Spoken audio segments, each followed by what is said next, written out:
ya.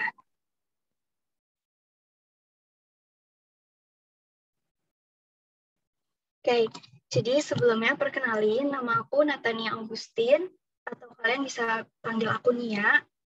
Aku dari Fakultas Kedokteran Universitas Gadjah Mada. Nah, terus teman-teman hari ini tuh kita bakal belajar dan berdiskusi bersama mengenai metabolisme. Oh ya, sebelumnya aku minta maaf ya, kalau nanti kemungkinan aku bakal lebih banyak melihatnya itu ke bawah, karena layar aku ini ada di bawah teman-teman, dan yang di depan sini itu cuma kamera aku.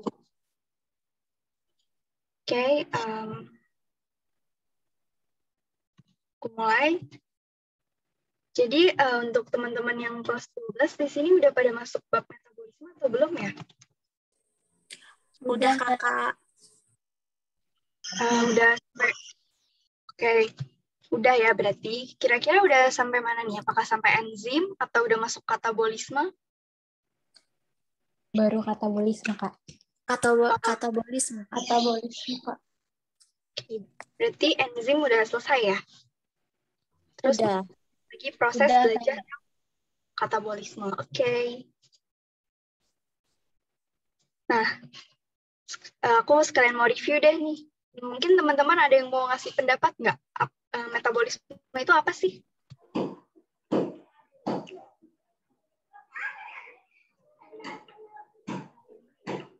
Seluruh reaksi kimia yang ada dalam tubuh. Ya, benar banget. Makasih Harun.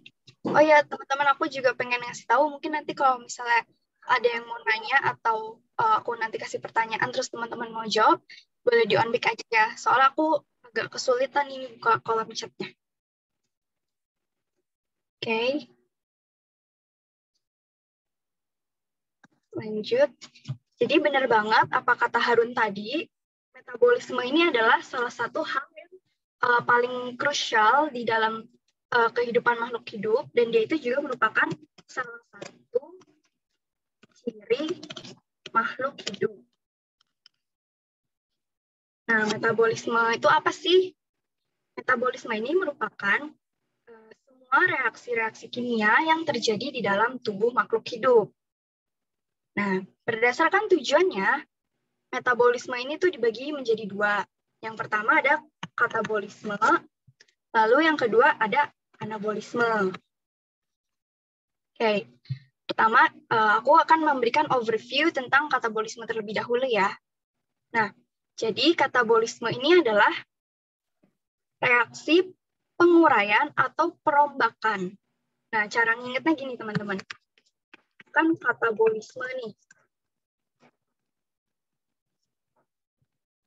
Ada KA di sininya. Ini teman-teman ingat aja, ini maksudnya itu perombakan. Cara ingatnya. Nah, yang dirombak itu apa sih di katabolisme? Nah, kalau di katabolisme itu yang dirombak adalah molekul-molekul yang besar atau molekul-molekul yang kompleks dirombak menjadi molekul-molekul kecil yang lebih sederhana.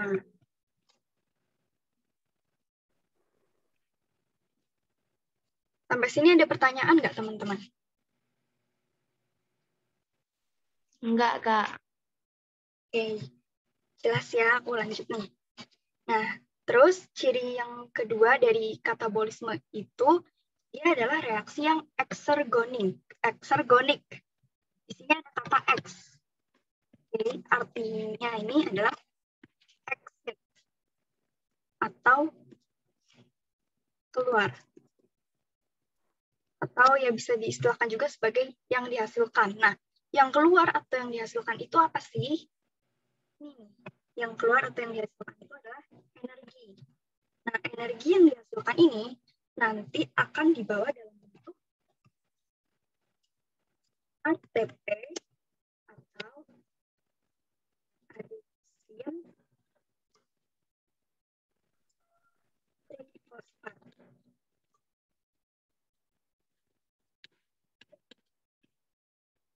Mungkin teman-teman juga udah familiar ya dan sering dengar istilah ATP atau adenosin trifosfat ini.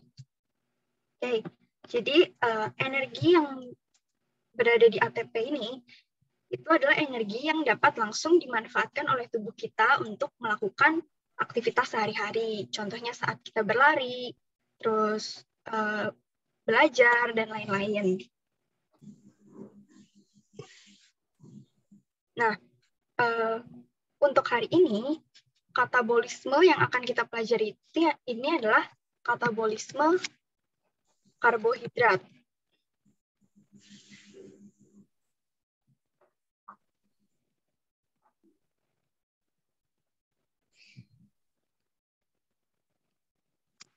Oke, jadi proses katabolisme karbohidrat ini itu diawali dengan kegiatan pada saat kita makan makanan yang merupakan sumber karbohidrat.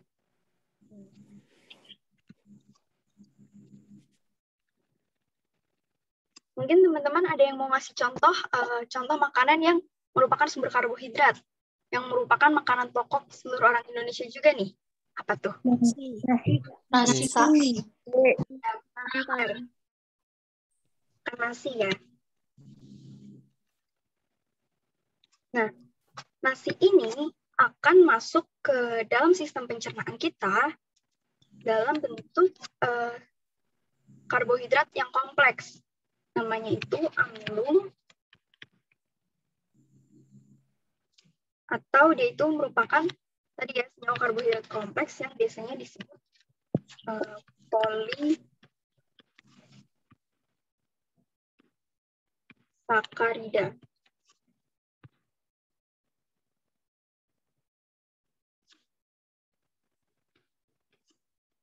Nah, karena si amilumnya ini tuh masih berupa karbohidrat kompleks, jadi dia itu belum bisa dimanfaatkan dan diserap secara langsung oleh tubuh nih teman-teman untuk menghasilkan energi. Makanya amilum ini harus di breakdown atau dirombak lagi menjadi bentuk karbohidrat yang lebih sederhana. Nah, jadi amilum ini nanti akan dicerna dalam beberapa tahapan hingga menghasilkan bentuk karbohidrat yang paling sederhana. Ada yang tahu nggak bentuk karbohidrat yang paling sederhana itu apa? Glukosa. Ya, benar. Benar, Harun. Makasih ya. Jadi, amilum ini nanti akan dirombak di dalam sistem pencernaan melalui beberapa tahapan hingga menghasilkan bentuk yang paling sederhana, yaitu glukosa. Dan ini merupakan senyawa karbohidrat yang sederhana atau disebutnya itu monosakarida.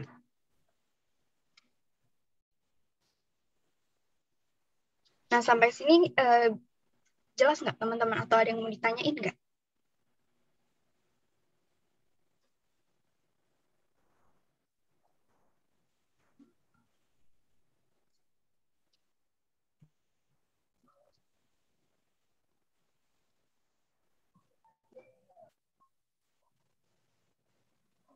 Oke, aku lanjut ya. Nah,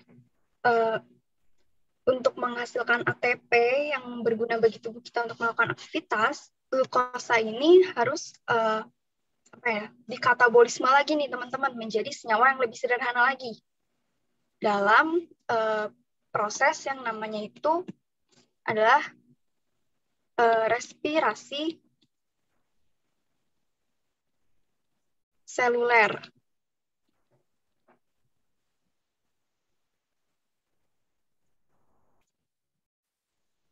Nah, respirasi seluler ini berdasarkan ada atau tidaknya oksigen dibagi menjadi dua. Yang pertama ada respirasi aerob, dan yang kedua ada fermentasi. Oke. Nah, kalau respirasi aerob ini, dia itu terjadi kalau kondisi tubuh kita ini memiliki oksigen yang cukup atau oksigen yang melimpah.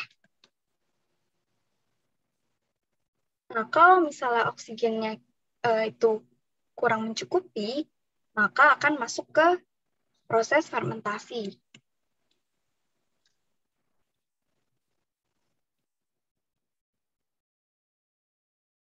Nah, untuk pada hari ini kita akan mempelajari tentang respirasi aerob dan fermentasi.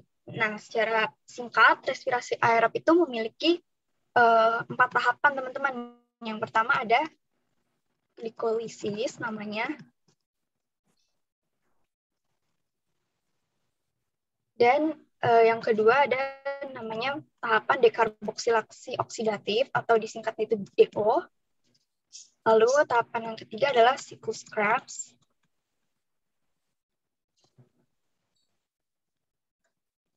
Dan tahapan yang terakhirnya ini adalah rantai transfer elektron atau biasa disebut RTE.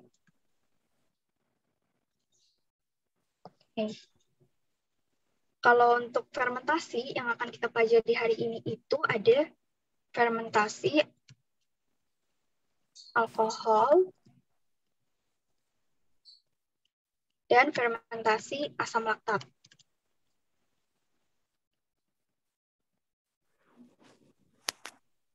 Kira-kira sampai sini ada yang mau ditanyain nggak, teman-teman?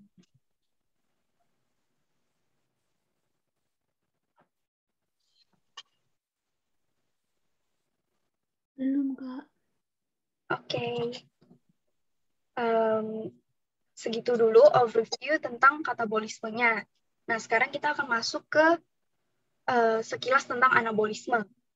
Oke, jadi anabolisme ini merupakan reaksi kebalikan dari si katabolisme. Kalau di katabolisme itu tadi adalah reaksi yang merombak. Nah, kalau di anabolisme ini merupakan reaksi yang menyusun nih, reaksi penyusunan. Nih, cara ingatnya gini, teman-teman. Kan di anabolisme ini kan ada an nih. Ingatnya gini.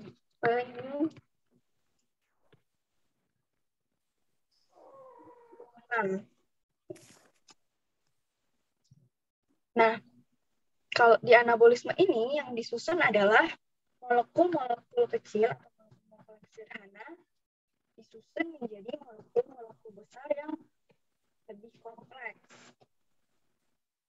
Nah, selain itu, kalau di katabolisme tadi itu reaksinya menghasilkan energi, kalau di anabolisme ini reaksinya membutuhkan energi. Atau disebutnya itu reaksi endergonik. Oke, ini dari kata enter. Ya, yang masuk ini maksudnya adalah energinya. Nah, kalau di anabolisme ini, teman-teman, energinya itu nggak harus berupa ATP. Bisa berupa energi-energi lain. Contohnya adalah energi cahaya matahari yang berperan di fotosintesis.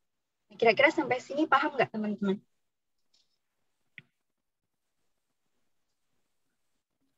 Paham, Kak? Paham, Kak. Paham. Oke. Kak.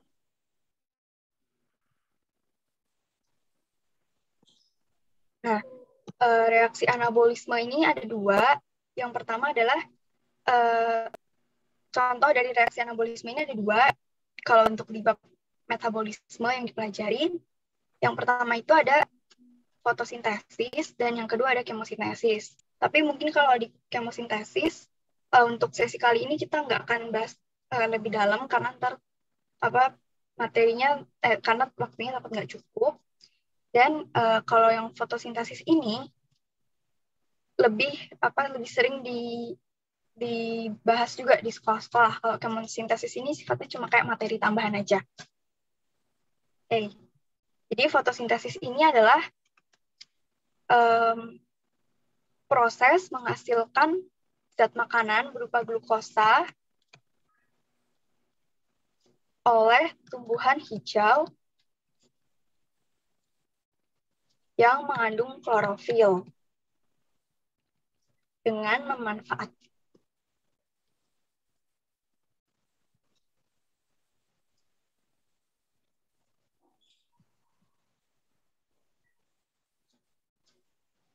memanfaatkan cahaya matahari.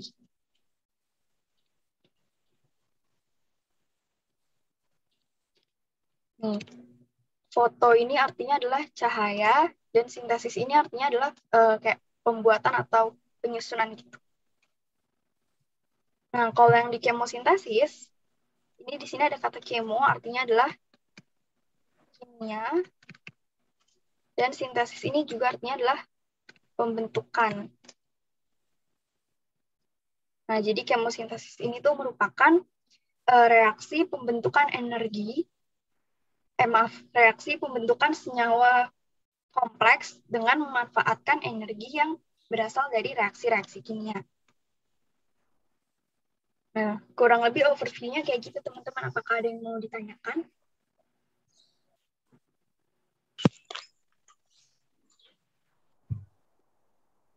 Nggak ada. Nggak ada, Kak. Kalau nanti PPT-nya di-share di grup nggak, Kak? Iya, ntar di-share di website-nya juga ya. Di website Terjago. Oh iya, mungkin teman-teman ada yang chat ya, soalnya kalau sekarang aku nggak bisa buka kolom chat ini. Jadi mungkin nanti kalau misalnya ada yang mau ditanyain atau itu bisa di on mic aja ya. Izin bertanya, Kak. Iya, Nah, jadi katabolisme itu mengeluarkan energi dan anabolisme itu membutuhkan energi. iya begitu. Benar. Terima kasih. Oke. Lanjut ya. Nah, sebelum masuk ke materi metabolismenya, teman-teman harus paham dulu nih, kalau ada suatu komponen yang sangat penting banget dalam reaksi-reaksi metabolisme yang terjadi di dalam tubuh, yaitu adalah enzim. Nah, ini tuh kata enzim ini juga udah sering banget kita dengar ya di bab sistem pencernaan. Mungkin teman-teman ada yang mau ngasih contoh nggak? Apa sih contoh enzim yang ada di dalam tubuh kita? Protein. Amilase. Renin. Memiliki sisi aktif atau katalis. Seperti alin.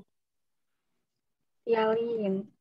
Kalau yang protein sama memiliki sisi aktif tadi itu merupakan karakteristiknya ya teman-teman, bukan contohnya. Tadi ada juga yang jawab apa amilase. Petialin. Lipase. Ya, ada enzim lipase juga. Renin. Tripsin. Renin.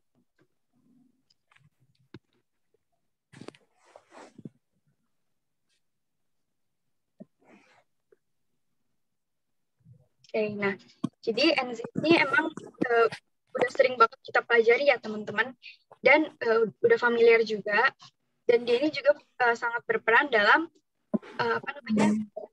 dalam metabolisme di tubuh kita.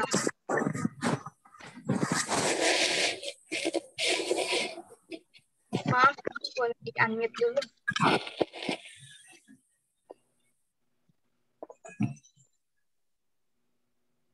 Oke, lanjut.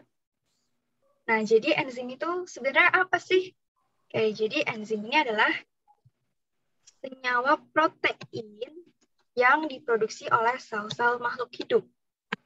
Oke, contohnya tadi itu ada enzim lipase ya, yang dihasilkan oleh lambung ya kalau nggak salah.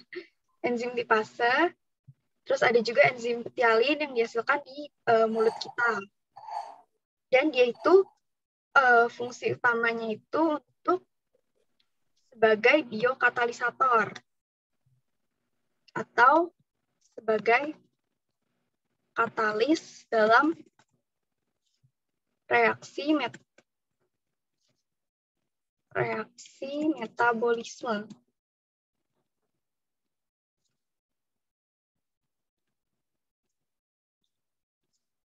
Nah, arti kata bio ini artinya adalah dia itu terbentuk secara alami di dalam tubuh kita.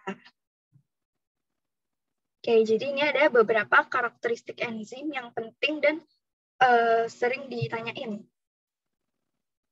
Jadi karakteristik yang pertama ini adalah enzim itu fungsi utamanya sebagai biokatalisator. Oke, kalau teman-teman ingat di pelajaran kimia, kalau nggak salah di kelas 11 ya tentang bab termokimia, ada istilah katalis ya. Nah, dia itu fungsinya untuk mempercepat terjadinya reaksi metabolisme dengan cara menurunkan energi aktivasinya. Nah, ini ada grafik energi. Yang dimaksud energi aktivasi itu yang ini. Teman-teman.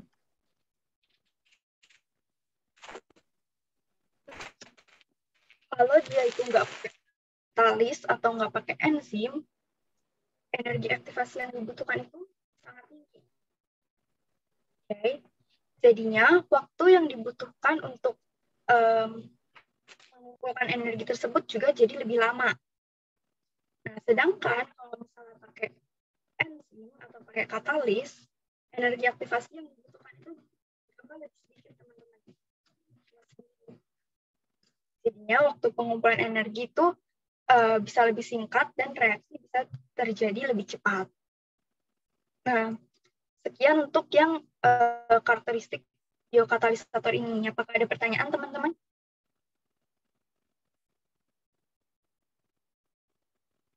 Belum, Kak. Kak jelasin ulang tadi suaranya patah-patah. Iya, Kak, patah-patah. Oh, iya, maaf. Sekarang masih patah-patah nggak? Enggak, Kak. Enggak, Kak. Enggak. Tadi Kak yang tadi materi. Oh, oke. Ulang ya. Jadi, karakteristik enzim yang penting, yang pertama itu adalah dia itu berfungsi sebagai biokatalisator. Nah, mungkin teman-teman ingat di pelajaran kimia kelas 11 tentang termokimia, ada yang namanya... Kak, maaf Kak, suaranya masih patah-patah. Aduh. Halo? Halo? Halo. Halo. Sekarang patah-patah nggak? Enggak, Kak. Enggak Kak. Oke. Nah, jadi karakteristik enzim yang pertama itu adalah dia itu berfungsi sebagai biokatalisator. Nah, di pelajaran kimia kelas 11, mungkin kalau teman-teman ingat, di bab termokimia ada yang namanya komponen katalis. Oke. Nah, jadi katalis ini itu merupakan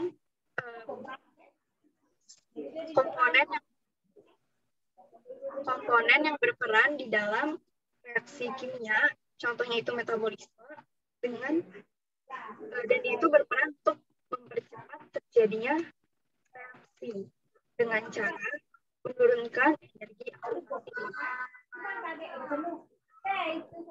Maaf, itu boleh di-mute dulu nggak? Oke, makasih.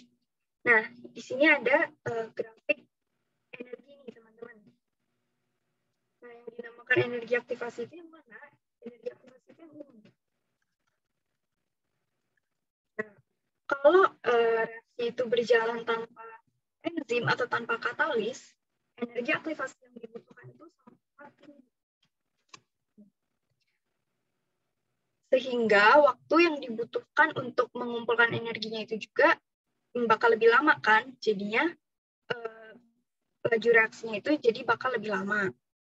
Nah, tapi kalau misalnya dia itu pakai enzim atau pakai katalis, energi aktivasinya itu bakal diturunkan menjadi lebih sedikit, teman-teman. Sehingga waktu yang dibutuhkan untuk mengumpulkan energi itu lebih singkat dan reaksi jadi berjalan lebih cepat. Gitu. Apakah ada pertanyaan untuk karakteristik yang pertama ini? Belum.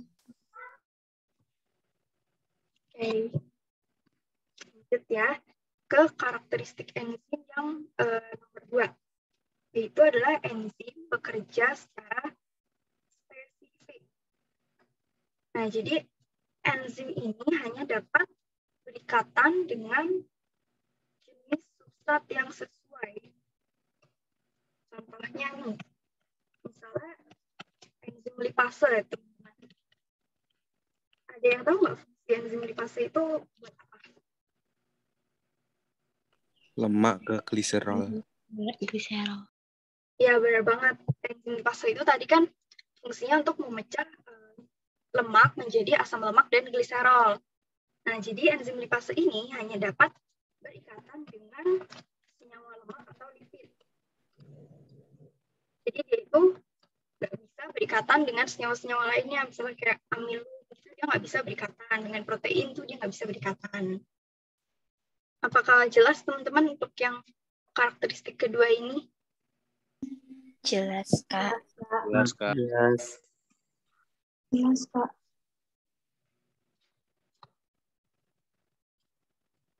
Nah, lanjut ke karakteristik enzim yang ketiga. Jadi enzim itu tidak ikut bereaksi.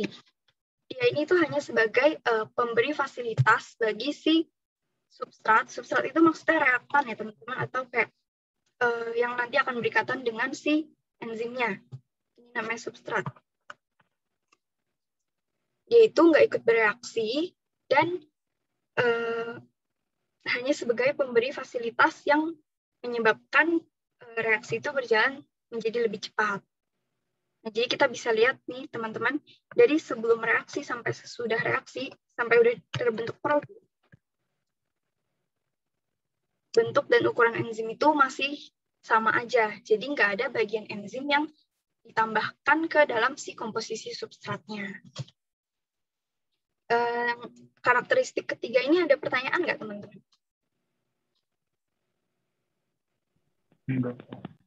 Enggak, Kak.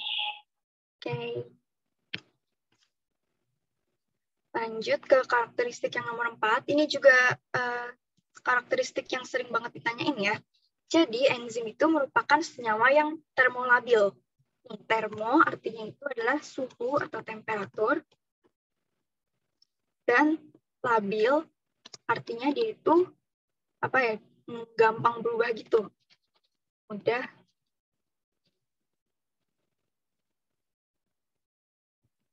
berubah. Nah, jadi enzim ini tuh sangat dipengaruhi oleh suhu, teman-teman. Kalau misalnya dia berada di dalam suhu yang tinggi, atau sekitar di atas 50 derajat, enzimnya ini akan terdenaturasi atau rusak nih. Jadi enzim itu awalnya bentuknya kayak gini, terus kalau dia udah terdenaturasi jadi kayak gini nih. Jadi yang awalnya itu kayak bentuknya kayak pita-pita kusut, pas sudah terdenaturasi dia lebih kayak loose atau ya udah nggak kusut gitu. Dan dia ini udah nggak bisa dipakai lagi. Kalau di suhu yang rendah, itu di bawah 0 derajat,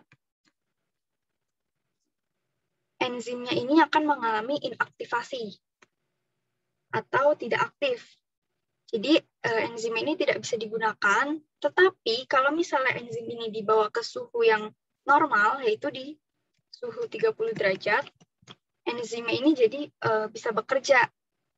Nah, beda sama yang denaturasi tadi, teman-teman. Kalau enzim udah kedenaturasi, terus dia dibawa ke lingkungan yang suhunya normal, yaitu suhu 37 derajat, enzimnya ini tetap bakal nggak bisa dipakai. Apakah untuk karakteristik enzim yang nomor 4 ini ada yang mau ditanyakan? Iya, Kak. Oke.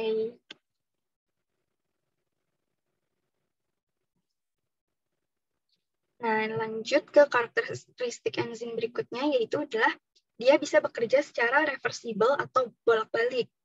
Nah, jadi enzim itu dapat mengubah si substrat menjadi produk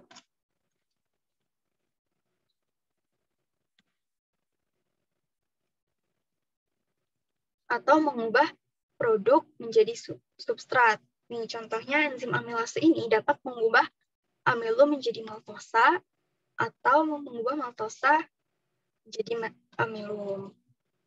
Nah, untuk karakteristik enzim yang nomor 5 ini kira-kira yang mau ditanyakan nggak teman-teman? Kak, saya mau nanya. Ya. Substrat itu apa ya, Kak?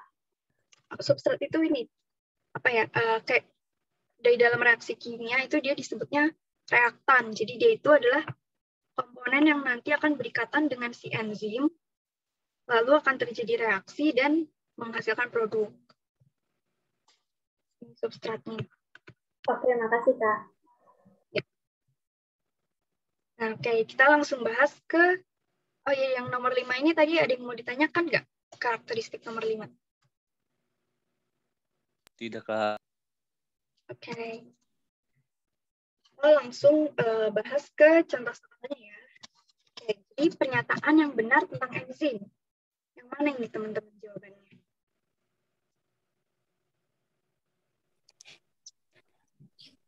Boleh di-on-mic? Kayaknya yang C. C. Kak. Kayak benar banget ya teman-teman. Ya, Kak. CK. C. Ya benar banget teman-teman. Jadi jawabannya itu yang C. Enzim bekerja dengan menurunkan Energi aktivasi. Ya.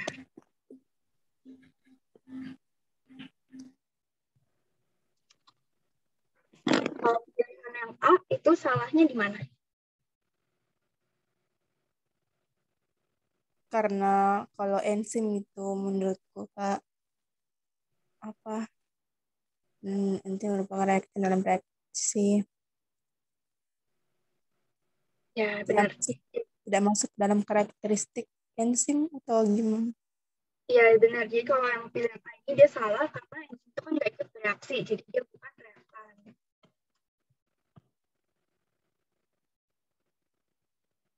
Jadi dia ini bukan reaktan. Kalau pilihan yang B, salahnya di mana itu? Enzim kan bekerja di Berbagai area jenis substrat. Bekerja sebagai berkaitan dengan jenis. Ya, ini berbagai jenis substratnya yang bikin salah. Harusnya itu hanya dapat bekerja dengan satu jenis substrat yang sesuai. Kalau pilihan yang D, ini juga berhubungan dengan pilihan yang C ya. Jadi kalau energi aktivasinya turun, laju reaksinya itu harusnya bakal lebih cepat. Jadi yang ini salah nih, mengurangi laju. Nah, yang pilihan E ini salahnya kenapa ini? harusnya Tidak dia hancur. hancur Harusnya Hancur. Hancur Iya, kan harusnya enzim dihancur. hancur, Kak. pada suhu tinggi. Benar. Pada suhu tinggi dia akan hancur. Benar banget nih. Makasih ya buat teman-teman yang udah aktif menjawab nih tadi. Nah, untuk pembahasan tentang enzim dan karakteristik enzim serta pembahasan soal nomor 1 ini kira-kira ada yang mau ditanyakan nggak teman-teman? Nggak ada, Kak. Oke, aku Nggak lanjut ada, ya. Kak. Pas banget, Kak, ini pas mata pelajaranku di sekolah tentang Oke. enzim. Ya, jadi kita biar sekalian review ya materi-materi ini. Iya, Kak. Oke, lanjut Belum ya. sampai di sini ya, Kak, belum sampai di karakteristik, baru kayak pemulaan, baru kayak pengertian enzim, metabolisme. Gitu. Oh, oke, nggak apa-apa. Berarti kamu curi start ya. Oh iya, enggak. Oke, lanjut ke soal nomor 2. Nah, jadi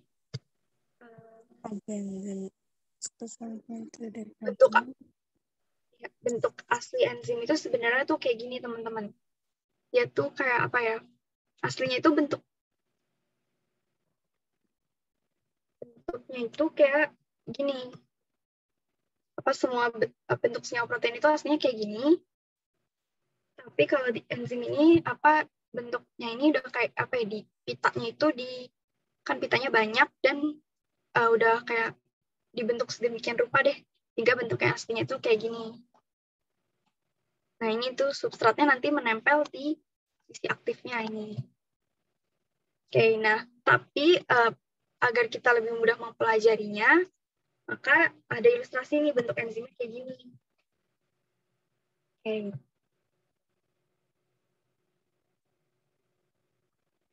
Jadi struktur enzim itu untuk komponen keseluruhan enzim atau struktur enzim yang lengkap itu namanya adalah holoenzim.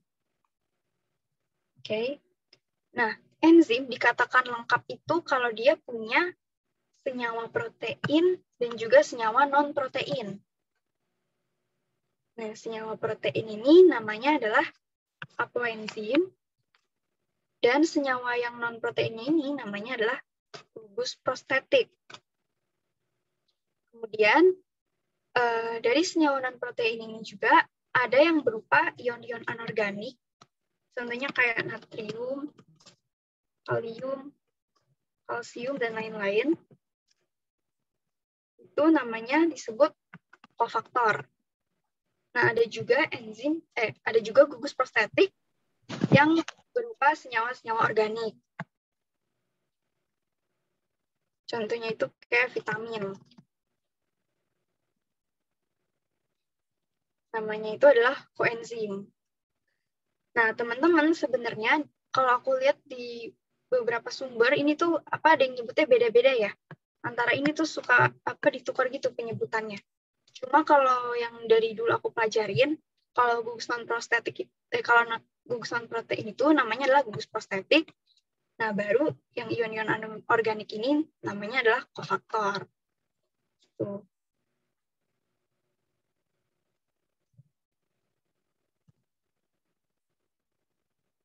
Kalau enzim itu struktur enzim lengkap yang terdiri dari apoenzim dan gugus prostetik.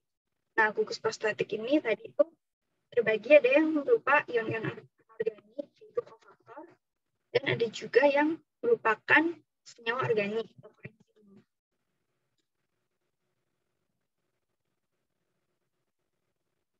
Nah, terus enzim ini juga memiliki sisi aktif yang dapat ditempeli oleh substrat yang sesuai. Namanya itu adalah sisi aktif atau catalytic site.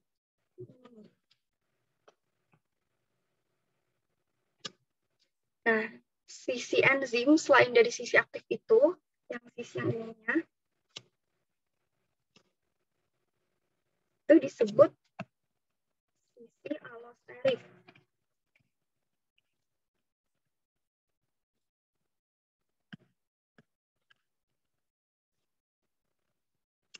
Nah, sisi allosterik ini nanti dapat ditempeli oleh suatu zat inhibitor atau zat yang menghalangi kerja enzim, teman-teman.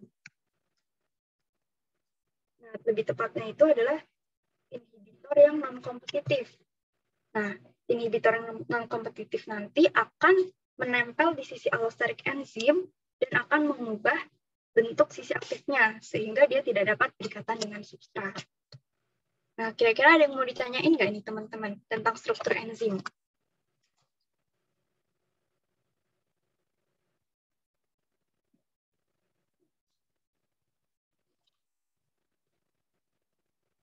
Boleh di on mic aja ya, soalnya aku nggak bisa lihat kolom chatnya. Kak, mau bertanya. Iya. Apa perbedaan antara apoenzim dan gugus prostetik? Gugus prostetik. Oke. Kalau apoenzim ini merupakan senyawa-senyawa protein, dan kalau gugus prostetik ini merupakan senyawa-senyawa non-protein. Itu sih bedanya. Oh, iya, Pak. Tapi struktur enzim itu sebagian besar disusunnya oleh si senyawa protein atau senyawa apoenzim. Kak, mau tanya. Ya. Bisa dijelasin ulang nggak sih yang tentang sisi allosterik? Oh, oke. Boleh. Oke, jadi di enzim ini ada dua sisi nih, teman-teman. Ada sisi yang berfungsi untuk berikatan dengan substrat. Namanya itu adalah sisi aktif atau catalytic site. Nanti substratnya itu akan menempel di sini. Nah, terus sisi enzim selain dari sisi aktif itu yang ini,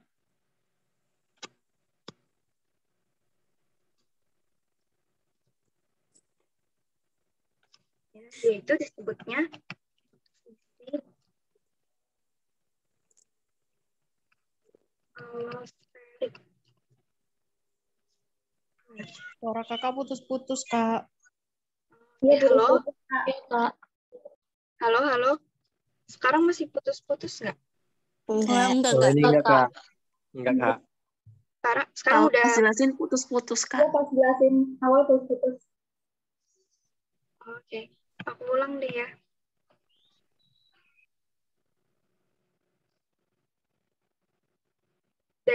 Tadi yang putus-putus dari penjelasan yang allosterik ini ya? Iya, Kak. Allosterik, Kak. Iya, Kak. Sekarang udah jelas kan ya? Halo? Udah. Oke, Udah, maaf ya. Kak. Aku juga nggak tahu kenapa tiba-tiba putus-putus. Oke, jadi ada sisi enzim yang dapat berikatan dengan substrat, namanya itu adalah catalytic site atau sisi aktif. Oke, jadi nanti substrat itu kalau menempel Terus ada juga sisi yang lain, ini sisi luar enzim ini. Putus-putus, Kak.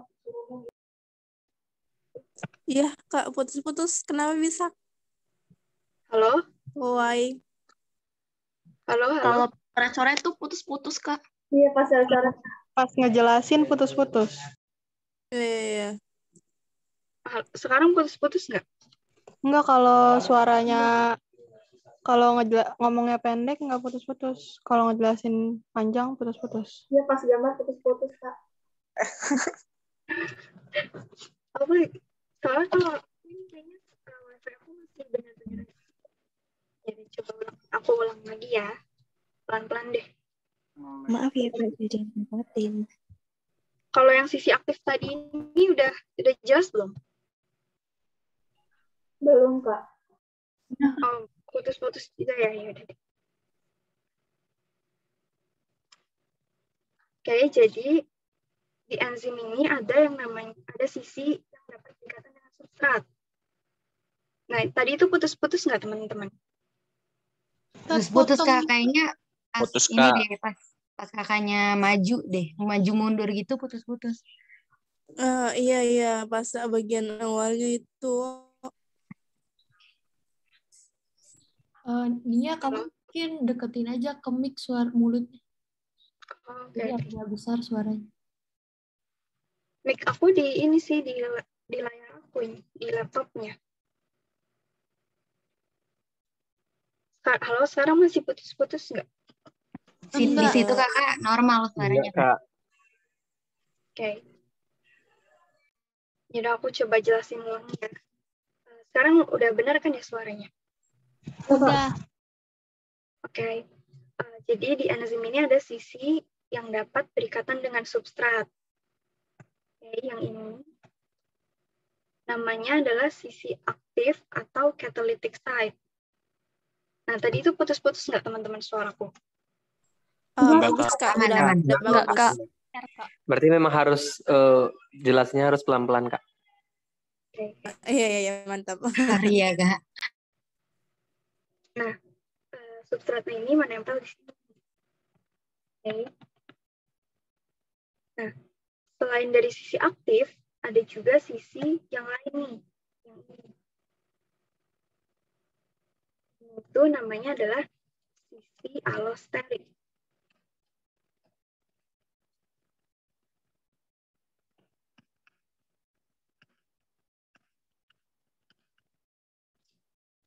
Oke. Nah, sisi allosterik ini fungsinya bukan fungsinya sih, dia itu karakteristiknya itu dapat ditempeli oleh inhibitor atau zat yang dapat menghambat kerja enzim. Ini contohnya adalah inhibitor. Atau tepatnya itu inhibitor kompetitif. Nah, ini tadi suaraku putus-putus nggak, teman-teman? Sedikit, Kak. Kalau Kak ngomongnya pas lagi putus, Kak. Oh, pas lagi coret-coret ya? Iya, Kak. Iya, bagian di situ, Kak. Putus-putus. Oh, iya. Aku ulang deh. Jadi, di enzim ini ada yang namanya sisi aktif atau catalytic site, dia itu fungsinya untuk berikatan dengan substrat. Nah, terus sisi enzim yang ini, dia itu dinamakan sisi allosterik dan fungsinya itu untuk berikatan dengan inhibitor non-kompetitif. Nah, menempel inhibitor non-kompetitif di sisi allosterik enzim ini mengakibatkan sisi aktifnya ini berubah bentuk sehingga sehingga akan sulit untuk berikatan dengan substrat. Tadi jelas nggak, teman-teman? Jelas, Kak. Jelas, Kak. Oke. Kita lanjut ke pembahasan soal ya. Nah, jadi keseluruhan enzim lengkap yang terdiri dari komponen protein. Maaf, Kak, suaranya. Oke.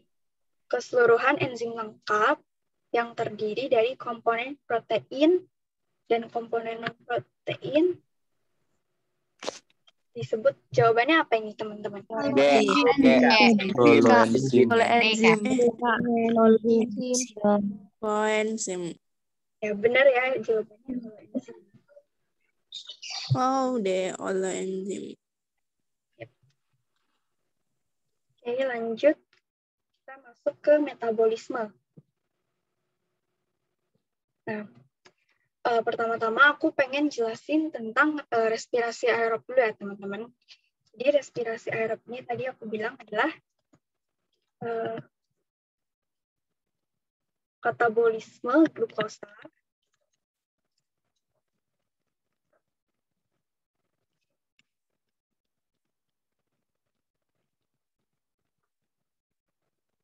yang terjadi di dalam sel saat kandungan oksigennya itu mencukupi.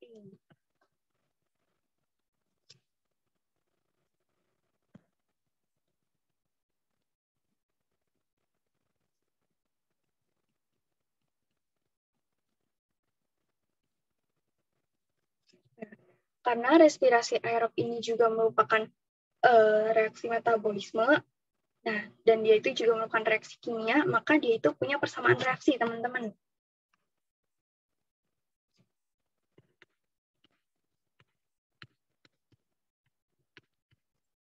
Nah, kalau di kimia itu kan persamaan reaksi, yang kiri itu adalah reaktannya, dan yang kanan itu adalah produknya.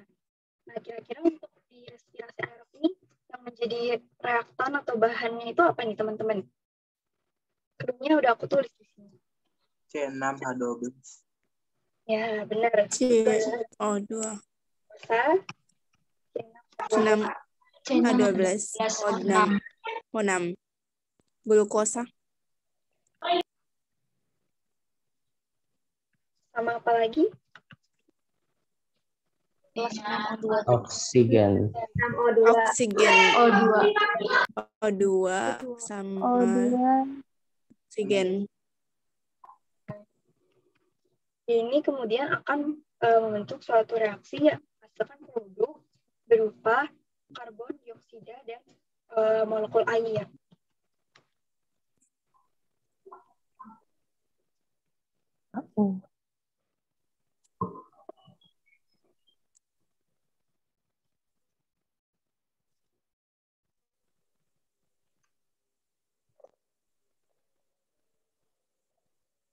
Nah, terus untuk persamaan reaksi setaranya, berarti kan karbonnya ada 6, terus hidrogennya ada 12, berarti di sini 6.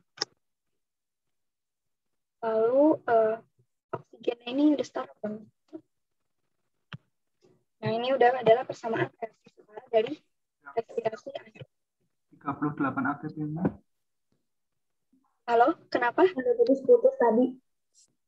Oh, oke. Ini aku jelasin lagi. Oke, jadi putus. Sekarang suara aku putus-putus nggak? Enggak, Kak. Enggak, Kak. Nah, jadi untuk persamaan reaksi enggak, Kak. Oke. Jadi untuk persamaan reaksi dari respirasi aerob ini adalah C6H12O6 atau glukosa ditambah dengan 6 oksigen atau 6 O2 akan direaksikan menjadi 6 CO2 atau karbon dioksida dan 6 H2O atau molekul air. Kira-kira tentang persamaan reaksi ini ada yang mau ditanyakan nggak, teman-teman? Itu jadi 6 itu biar sama ya reaksi kanan sama kirinya. Iya, biar setara. Karena kalau di kimia kan reaksi antara kanan dan kiri itu harus setara. Ya, makasih, Kak. Iya, kenapa? Yang 38 ATP-nya. Oh iya. Nah, ya benar, habis itu karena tadi itu katabolisme adalah reaksi yang menghasilkan energi, dia ini juga menghasilkan energi berupa ATP. Maaf tadi aku lupa. Nah, udah jelas belum, teman-teman? Apakah boleh dilanjutkan ke slide berikutnya? Iya, Kak. Lanjut aja, Kak. Lanjut, Kak. Jelas, Kak. lanjut. Oke.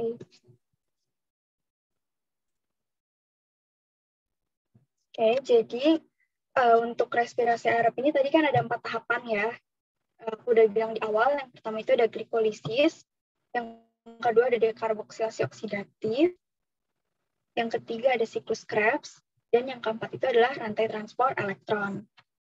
Dan sekarang kita akan bahas tentang glikolisis terlebih dahulu nih teman-teman.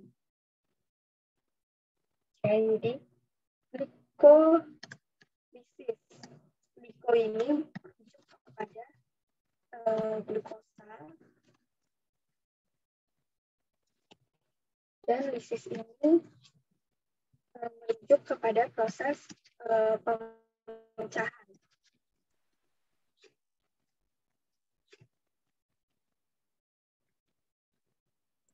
Kak, ralat ini mata pelajaran biologi atau kimia? Biologi, cuma emang ini ada kimia-kimia gitu teman-teman. Jadi ini tuh masuk ke biokimia. Biokimia. Tapi ini kalau di SMA masuknya ke mata pelajaran biologi kok. Oh iya. Oke Kak, lanjut. Jangan kaget ya teman-teman kalau walaupun lihat kayak senyawa-senyawa karbon kimia gini. Nah, jadi glikolisis itu berasal dari kata gliko yang merujuk kepada glukosa, dan lisis itu merujuk kepada Suara tidak terdengar. Ya, putus-putus, Kak. Kayaknya gara-gara tangan kamu di atas laptopnya deh. Mungkin jadi kehalangan suaranya. Oh, soalnya kalau mic-nya kayaknya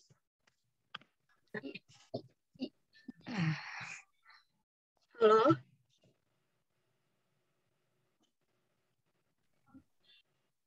Halo, sekarang suara aku jelas nggak? Jelas, Kak. Jelas, Kak. Kalau Kakak di situ jelas, Kak. Oke. Nah, jadi glikolisis ini berasal dari kata gliko dan Jelas, lisis. Kak. Oke, berasal dari kata gliko dan lisis. Gliko ini merujuk kepada si glukosa, dan lisis ini merujuk kepada proses pemecahan atau kayak proses breakdown-nya gitu.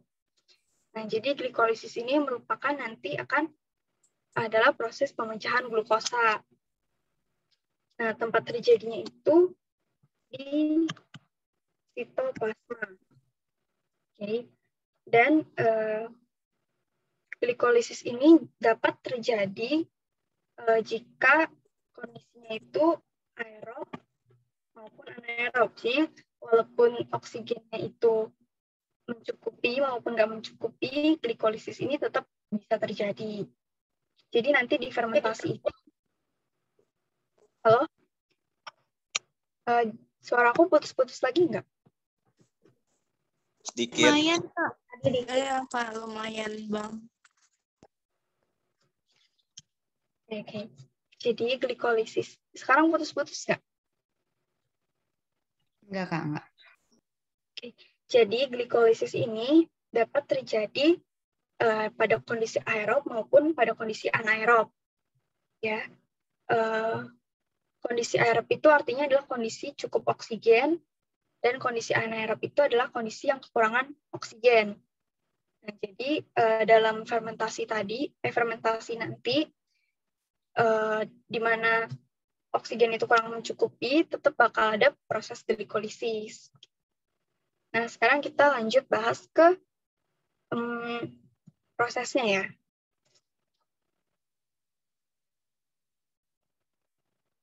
Oke.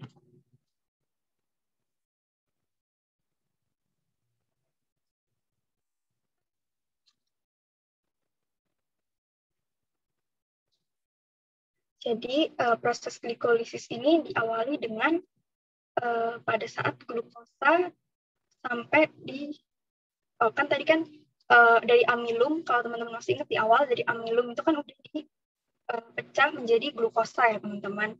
Nah, kemudian glukosa ini akan menjadi sari-sari makanan yang diedarkan oleh sel darah merah ke seluruh tubuh.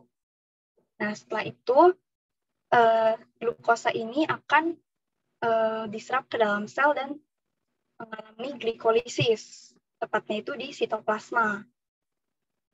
Oke, jadi glukosa ini kan merupakan senyawa C6H12O6. Nah, ini suara aku putus-putus nggak tadi, teman-teman? Sedikit. Lumayan, Kak. Tidak Kak. Kalau udah saya. Oh, oke. Oke, jadi glukosa tadi ini adalah senyawa C6H12O6 atau biar gampang nanti aku bakal bilang ini senyawa itu adalah senyawa C6, senyawa berkarbon 6. Nah, bulat-bulat di sini itu melambangkan jumlah atom karbon ya teman-teman. Jadi glukosa ini bulat-bulatnya bakal ada 6 nih. 1, 2, 3, 4, 5, 6. Nah, di sitoplasma pertama kali glukosa ini akan mengalami yang namanya fosforilasi. Oke. Nah, fosforilasi ini artinya adalah pemindahan atom fosfat. Maaf, pemindahan gugus fosfat. Jadi ATP ini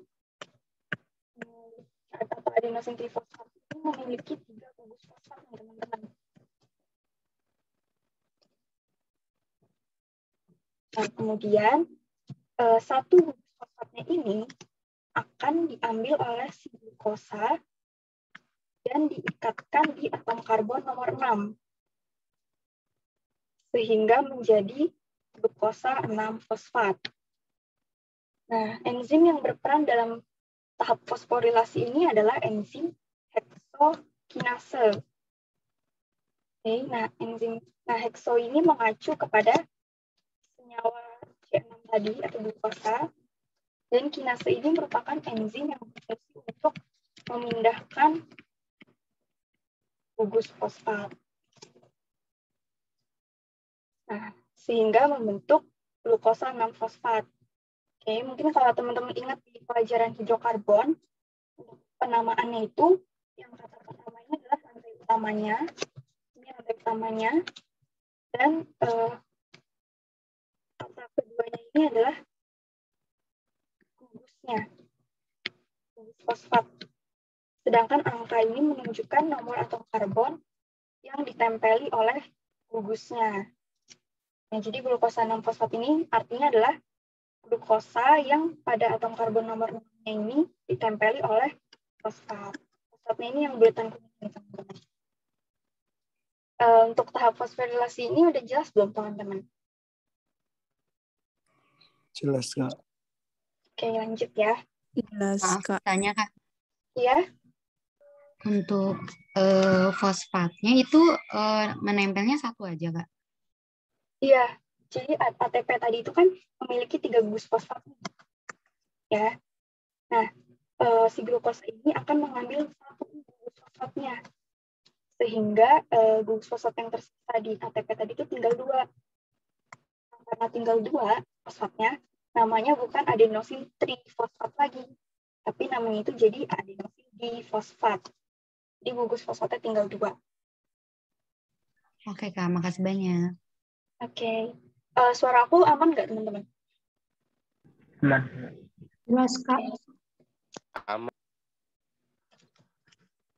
Oke. Nah, lanjut. Dari glukosa 6-fosfat ini akan mengalami proses yang namanya isomerisasi. Oke, nah, mungkin di pelajaran kimia kelas 11 tentang hidrokarbon juga udah pernah dengar ya, yang namanya isomerisasi nih, atau isomer. Mungkin ada yang masih ingat nggak? Ya, mungkin masih ada yang ingat nggak isomer itu? Mungkin masih ada yang ingat nggak isomer itu apa sih? Ada yang mau memberikan pendapatnya?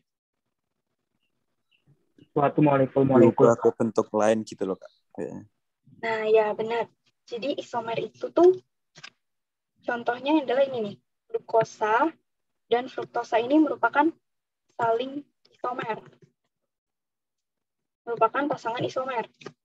Dia ini memiliki rumus kimia yang sama. Sama-sama C6H12O6, tetapi strukturnya itu berbeda, teman-teman. Atau susunan atomnya itu berbeda.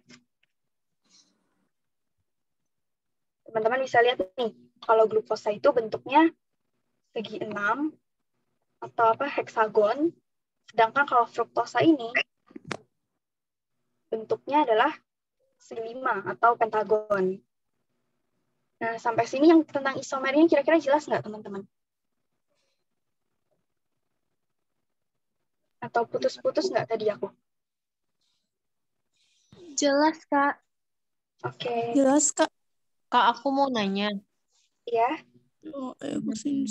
Kan ada 6 lingkaran biru sama yang orange. Yang orange itu maksudnya gimana, Kak? Oh, oke. Jadi yang orange itu, ya ini adalah mengilustrasikan gugus fosfat, teman-teman. Gugus fosfat.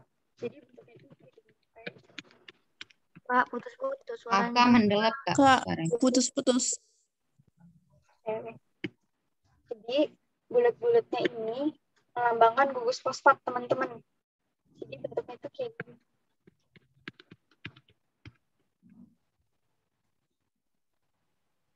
Ya, ini atom karbonnya ada 6 yang dilambangkan dengan bulatan warna biru. Sedangkan gugus fosfat yang terikat di atom karbon nomor 6 dilambangkan oleh yang warna kuning ini. 6. Oke, Kak. Oke. Nah, jadi dari glukosa 6-fosfat akan membentuk isomernya, yaitu fruktosa 6-fosfat. Namanya itu adalah proses isomerisasi. Nah, itu reaksinya ini dibantu oleh enzim namanya fosfoglukosa isomerase. Fosfoglukosanya ini mengacu ke si glukosa 6-fosfat, teman-teman. Sedangkan kalau isomerase ini mengacu kepada pembentukan isomer. Udah jelas belum, teman-teman? Yang proses isomerisasi ini sama pembentukan isomer glukosa fruktosa ini. Fosfoglukosa tadi mengacu Jelas, kemana? Kak. Kenapa tadi ada yang nanya? Glukosa, fosfat. Fosfoglukosa tadi mengacu kemana? Ke substrat nih. Glukosa 6-fosfat.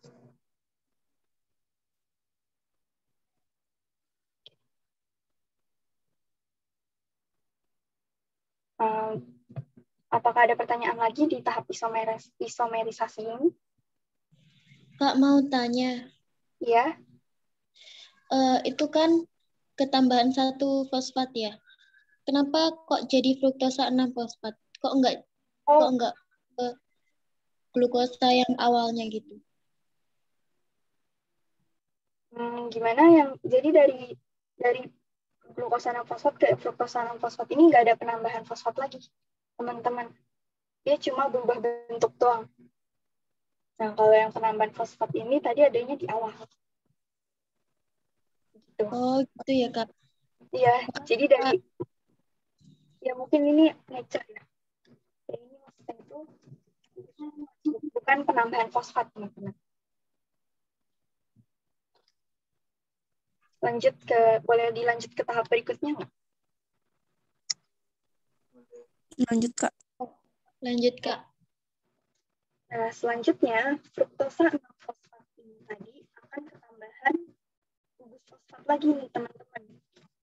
Sehingga menjadi fruktosa 1,6 difosfat. Nah, jadi ada yang namanya proses fosfatasi lagi.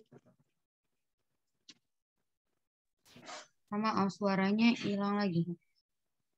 Halo? Nah, jelas. Nah, oke. Jadi, ada yang namanya proses fosforilasi lagi ya. Jadi, sama kayak yang awal tadi, gugus fosfat dari ATP tadi itu akan diambil lagi oleh fruktosa 6-fosfat dan diikatkan di atom karbon nomor 1. Ini atom karbon nomor 1, ini atom karbon nomor 6. Sehingga membentuk fruktosa 1,6 difosfat. Suara aku aman nggak, teman-teman? Aman, Kak. Aman. Okay. Aman, Kak. Nah, karena tadi ATP udah kehilangan satu gugus fosfatnya juga, maka ATP tadi itu fosfatnya jadi tinggal 2 kan, sehingga membentuk yang namanya adalah ADP. Nah, enzim yang berperan dalam proses fosforilasi ini tadi adalah fosfofruktokinase. Kinase ini tadi adalah enzim yang memindah-mindahkan si gugus fosfatnya ya teman-teman. Jadi pokoknya kalau misalnya ada reaksi dengan ATP, biasanya umumnya enzim yang berperan itu pasti ada yang namanya kinase-kinasenya. Nah, untuk fosfofruktonya ini juga mengacu ke si sukrosa lagi. Mengacu ke si sukrosa 6-fosfat.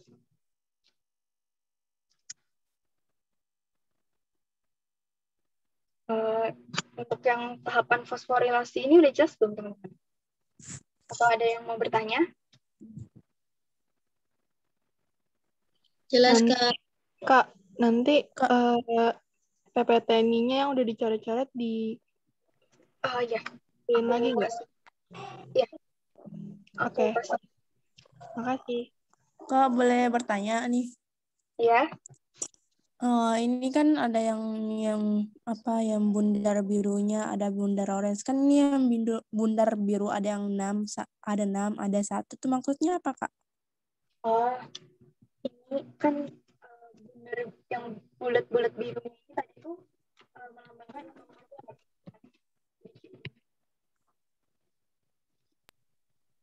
Oh, yang begitu, Kak. Ya. Nah, kalau 1 sama 6 tadi itu adalah nomor atom karbonnya. Atom karbon nomor 1, atom karbon nomor 2, atom karbon nomor 3, nomor 4, nomor 5, nomor 6. Nah, ntar ini fosfatnya menempel di atom karbon nomor 6. Terus kalau di fruktosa 1,6 di fosfat, gugus fosfatnya itu menempel ke karbon.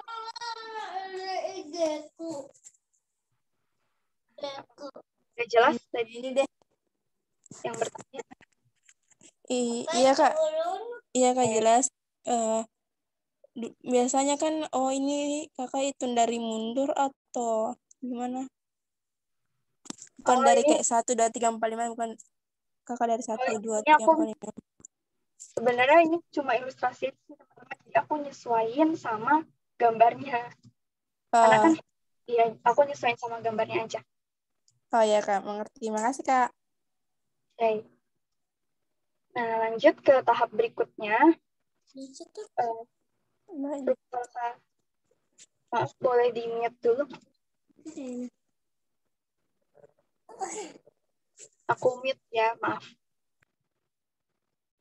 Nah, jadi fruktosa 1,6 di fosfatnya ini di tahap selanjutnya akan dibagi atau dipecah secara adil gitu, teman-teman. Jadi kan ini awalnya ada 6 atom karbon dengan 2 gugus fosfat. Kan? Nah, dia itu akan dipecah secara adil menghasilkan 2 senyawa berkarbon 3 dengan 1 gugus fosfat. 2 senyawa berkarbon 3 dengan 1 gugus fosfat. Namanya itu ada yang menjadi PG, ya. Kenapa? Suara aku aman nggak, teman-teman? Aman, Kak. Oke. Nah, jadi fruktosa 1,6 di fosfat tadi akan dipecah secara adil ya. Karena tadi kan ada atom karbonnya ada 6, terus gugus fosfatnya ada 2. Nah, biar adil, masing-masing itu ada yang jadi. Maaf, aku mute dulu ya. Nah, dibagi secara adil, jadi ada yang berkarbon 3 dengan 1 gugus fosfat. Nah, ada yang menjadi dishidroksiasetat fosfat atau DHAP. Dan ada juga yang menjadi gliseraldehida 3-fosfat atau PGAL. Nah, kalau di lecture bahasa Inggris, teman-teman ini kadang-kadang juga disebutnya sebagai G3P.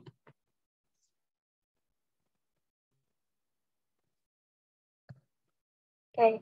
Nah, enzim yang berperan untuk reaksi ini adalah enzim amilase. Nah, apakah ada pertanyaan teman-teman untuk tahapan yang pembagian 2 ini? Pembagian fruktosa 1,6 difosfat menjadi 2 bagian. Nah, apakah ada yang mau bertanya?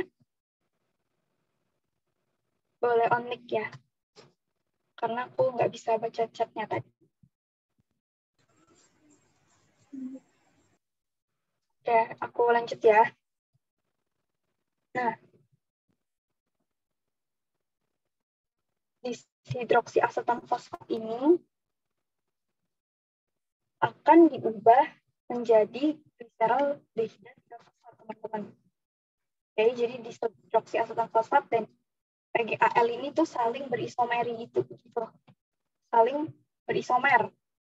Jadi dia sama-sama senyawa berkarbon 3, tapi strukturnya aja yang beda. Nah, enzim yang berperan itu adalah enzim isomerase. Enzim triosat fosfat isomerase ini mengacu ke si substratnya, dan isomerase ini mengacu ke pembentukan isomer. Ini tuh kasusnya mirip sama yang tadi, teman-teman, yang glukosa menjadi fruktosa. Nah, si DHAP ini kenapa sih harus diubah menjadi PGAL? Nah, itu harus diubah karena enzim berikutnya, enzim yang berperan dalam reaksi berikutnya itu hanya dapat menerima substrat berupa PGAL. Jadi dia nggak bisa berikatan dengan DHAP. Sehingga DHAP-nya ini harus diubah dulu menjadi PGAL.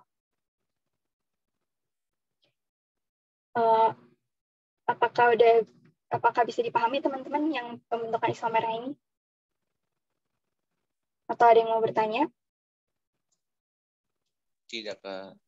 Suara aku aman kan ya? Aman, Kak. Aman, Kak. Aman, Kak.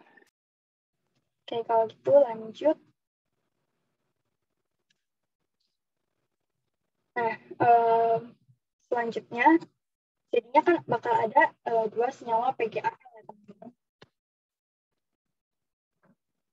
Dan dua-duanya itu untuk di tahapan selanjutnya reaksinya itu bakal sama. Jadi aku mungkin jelasin satu aja ya.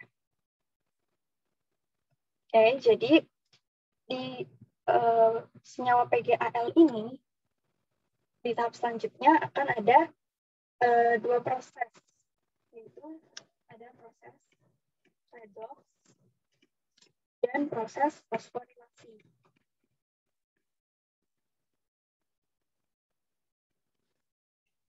Nah, jadi kalau proses redoxnya ini, si PGAL ini akan melepaskan atom hidrogennya, teman-teman. Oke. Mungkin masih ada yang ingat nggak konsep reduksi oksidasi? Masih. Ini ya dipelajari di kelas 10, kimia kelas 10 ya. Mungkin kalau buat teman-teman yang udah lupa, aku saranin buat di-review lagi, karena materi kimia kelas 12 ada tentang redox lagi nih, teman-teman. Kalau nggak salah itu setelah bab sifat koligatif, teman-teman bakal belajar tentang redox lagi. Oke, jadi pelepasan hidrogen tadi itu namanya adalah oksidasi. Jadi PGAL pertama-tama dia akan teroksidasi dengan melepaskan atom hidrogennya. Nah, atom hidrogen ini akan ditangkap oleh senyawa NAD+. Sehingga NAD+ kan akan mengikat si H+-nya. Maka NAD+-nya akan tereduksi dan membentuk NADH. Nah, NADH ini juga adalah merupakan pembawa energi, tetapi belum bisa dimanfaatkan secara langsung oleh tubuh, teman-teman. Jadi NADH ini harus diubah menjadi ATP lagi di tahapan transfer elektron. Jadi kan NADH ini akan masuk ke... Suara tidak terdengar. Ya, Kak, putus-putus. Ya, aku ulang ya.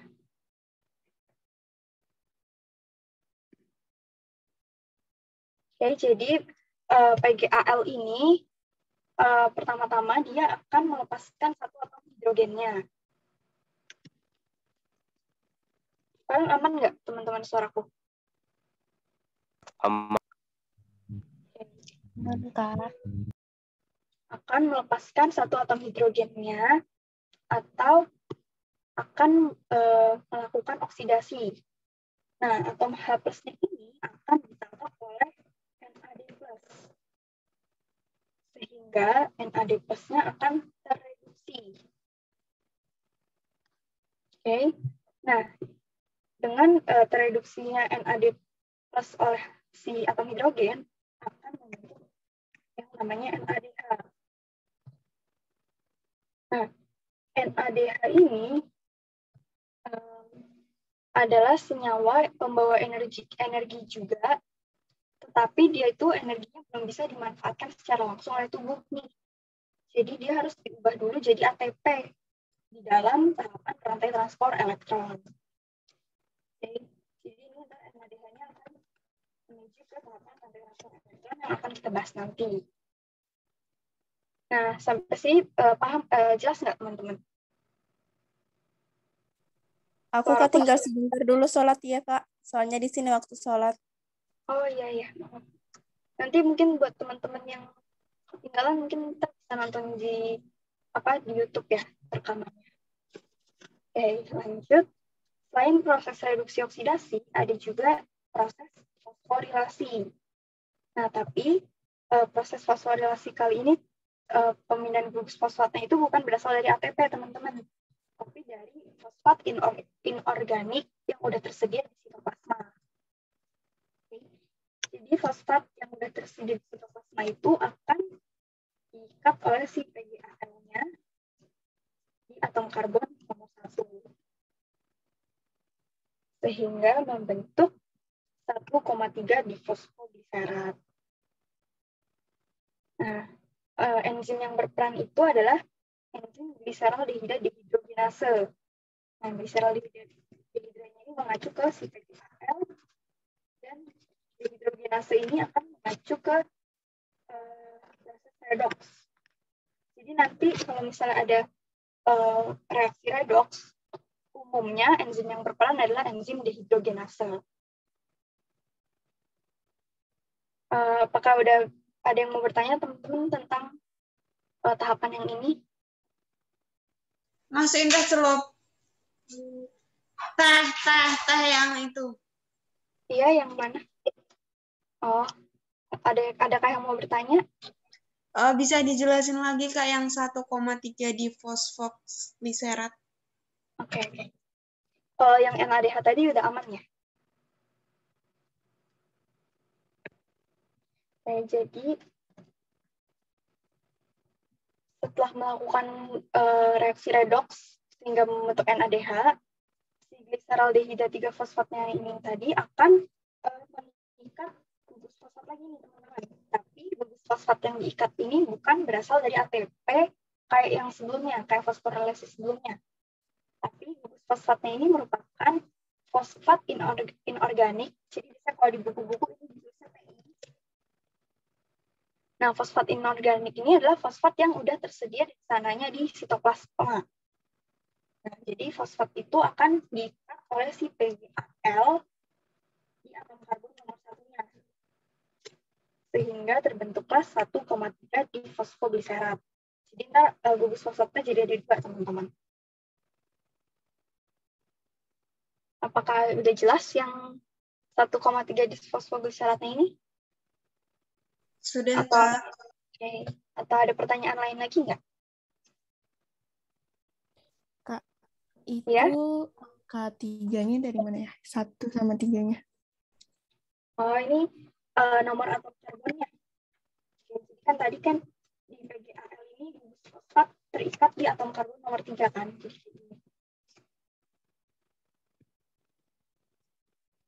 Nah, ini sebenarnya kalau untuk penomorannya ini aku menyesuaikan dengan gambarnya, teman-teman.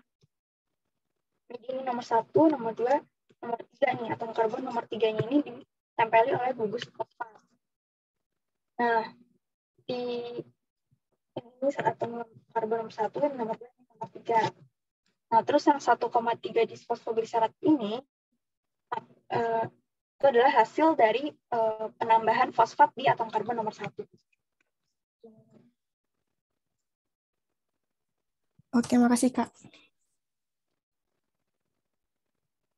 Oke, lanjut. Nah, fosfogliserat 1,3 disfosfogliseratnya ini akan selanjutnya melepaskan satu gugus fosfatnya nih, teman-teman. Nah, yang dilepaskan itu adalah gugus fosfat yang di atom karbon nomor 1.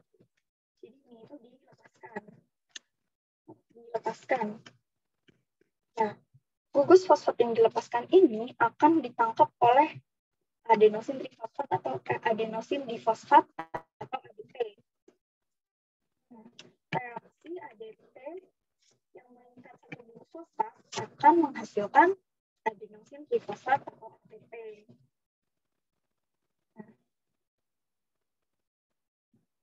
Terus enzim yang berperan itu adalah fosfogliserokinase. Ingat aja teman-teman, kalau misalnya ada reaksi yang berkaitan dengan ATP, umumnya adalah enzim yang berperan adalah enzim kinase. Nah, dengan lepasnya satu gugus fosfat di atom karbon nomor 1 tadi, maka kan gugus fosfatnya jadi tinggal satu kan, yang di atom karbon nomor 3. Sehingga namanya itu jadi 3 fosfogliserat.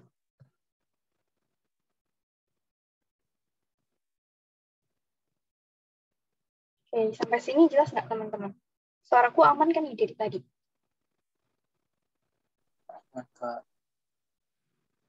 Oke. Nah, berikutnya, tahapan selanjutnya adalah gugus fosfat yang tadinya itu berada di atom karbon nomor 3 akan dipindahkan ke atom karbon nomor 2 oleh enzim fosfogliseromutase. Oke. Ini mengacu ke sifat-sifatnya fosfoglisero, terus mutase ini mengacu ke proses mutasi. Mungkin kita sering dengar teman-teman istilah mutasi kepegawaian.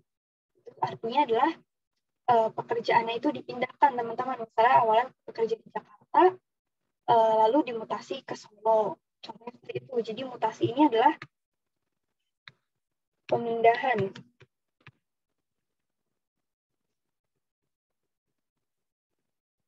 Nah, enzim ini memindahkan gugus fosfat yang tadinya berada di atom karbon nomor 3 jadi berada di atom karbon nomor 2.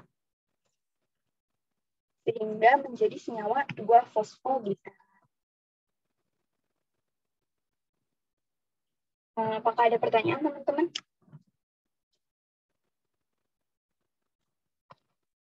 Tidak, Kak. Oke, lanjut ya. Nah, senyawa 2-fosfogliserat ini kemudian akan melepaskan atau mengeluarkan molekul air atau molekul H2O dengan bantuan enzim enolase sehingga membentuk senyawa yang bernama fosfoenol pirufat.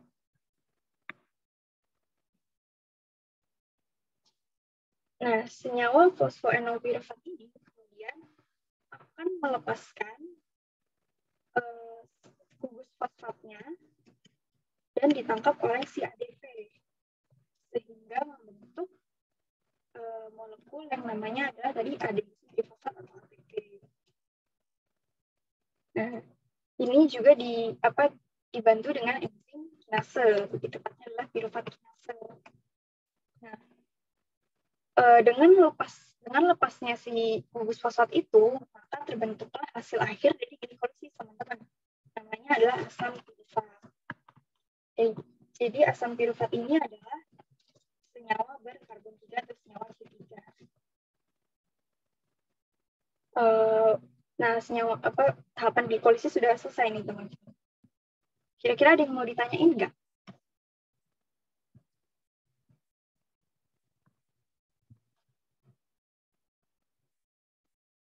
Halo?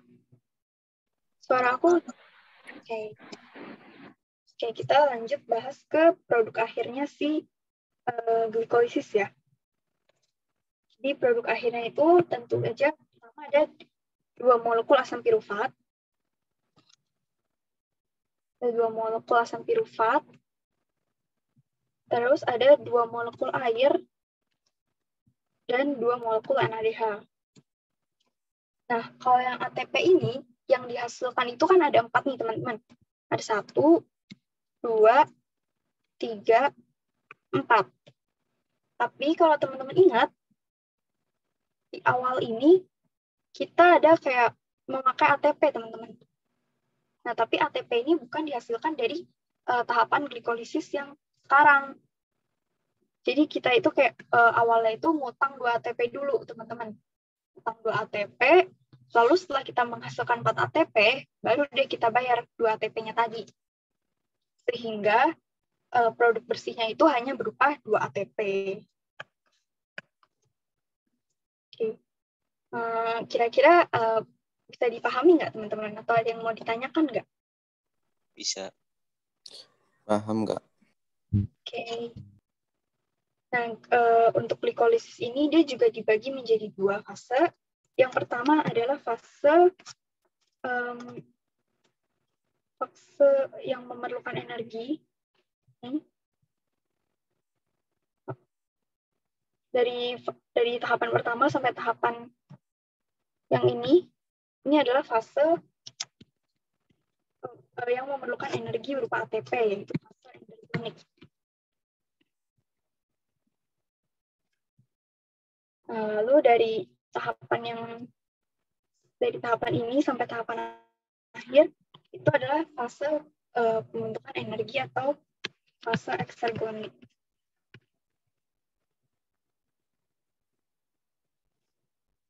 Atau fase apa, Kak?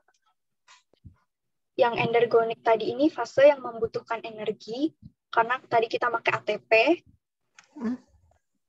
Sedangkan kalau eksergonik ini adalah fase yang menghasilkan energi karena kita menghasilkan ATP.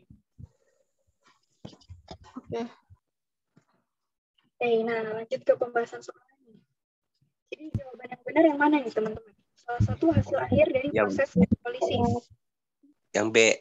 Yang B, Kak. Sampirufat, Kak. B. Iya, B. Yes, benar banget. Ya, sampirufat.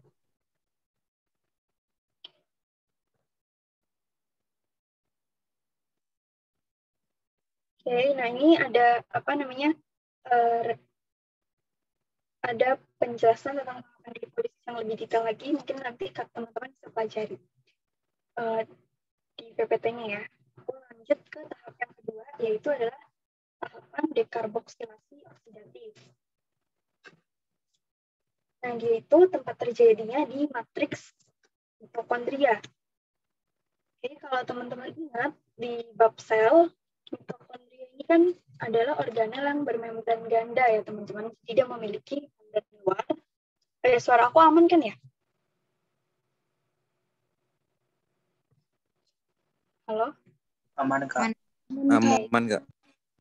Jadi mitokondria ini adalah organel yang memiliki membran ganda nih teman-teman. Jadi dia ada membran luar, ini membran luarnya, dan dia juga memiliki membran dalam yang berlekuk.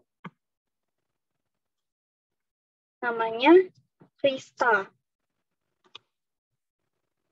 Nah, matriks itu sendiri yang mana sih? Oke, matriks itu adalah yang ini, teman-teman. Bagian dalam dari si mitokondrianya. Nah, sampai sini jelas nggak teman-teman tentang matriks mitokondrianya? Jelas, Kak. Oke.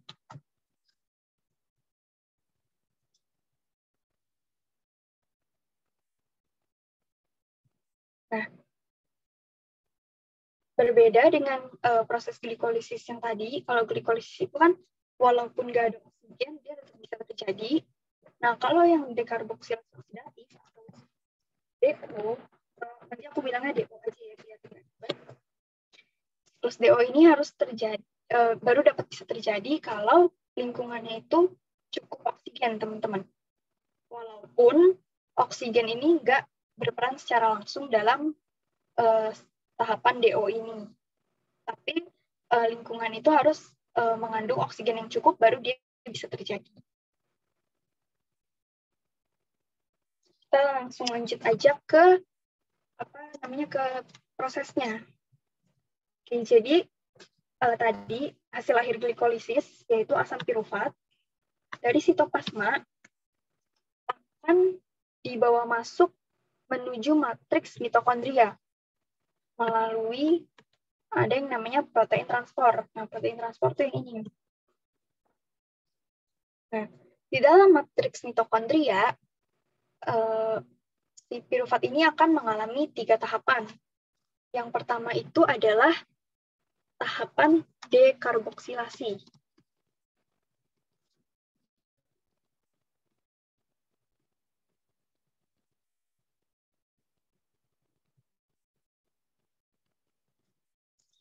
Oke, jadi di pirufat ini tuh ada gugus karboksil, teman-teman. Yang ini tuh yang atas adalah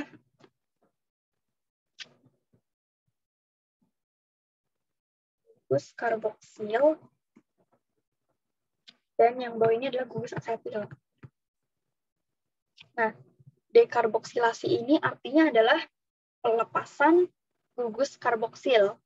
Nah, gugus karboksilnya ini akan dilepas dalam bentuk CO2 atau karbon dioksida. Nah, sampai sini paham nggak teman-teman untuk di tahap pertama ini? Suara aku aman kah? Aman. Oke, aman ya. Nah, lanjut setelah setelah si asam pirufat ini melepaskan gugus karboksilnya, jadinya tinggal tersisa gugus asetilnya aja kan nih yang bawah. Nah, gugus asetilnya ini nanti akan mengalami pelepasan elektron atau akan mengalami oksidasi. Oke, jadi tahap 2 ini adalah tahapan oksidasi. Nah, elektronnya ini nanti akan ditangkap oleh NAD+ dan H+ di matriks, sehingga membentuk NADH. Nah, NADH ini tadi, teman-teman, adalah bentuk energi yang belum bisa dimanfaatkan secara langsung oleh tubuh, sehingga dia harus diubah dulu menjadi ATP di tahapan rantai transport elektron. Nah, lanjut di tahap yang ketiga, yaitu adalah pengikatan gugus koenzim A atau gugus CoA di senyawa asetil, sehingga membentuk yang namanya asetil CoA. Nah, koenzim A ini tuh merupakan suatu senyawa yang mengandung belerang atau sulfur dan berasal dari vitamin B. Nah, makanya di gugus koenzim A-nya ini dia ada S-nya, ini maksudnya sulfur ya, teman-teman. Oke, apakah ada pertanyaan tentang tahapan-tahapannya dari dekarboksilasi oksidatifnya?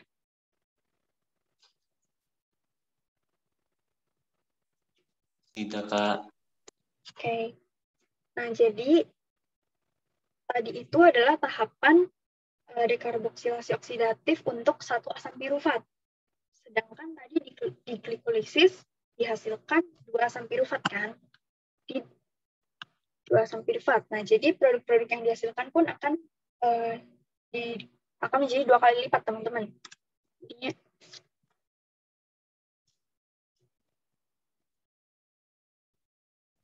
ada 2 karbon dioksida, 2 NADH, dan 2 asetil CoA.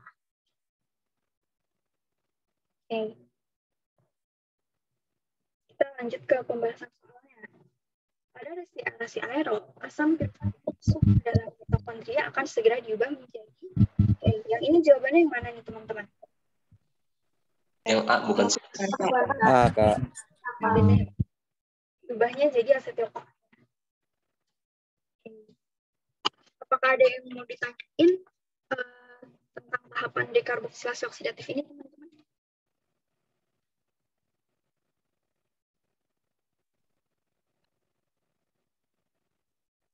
Boleh dilanjut ke tahapan berikutnya?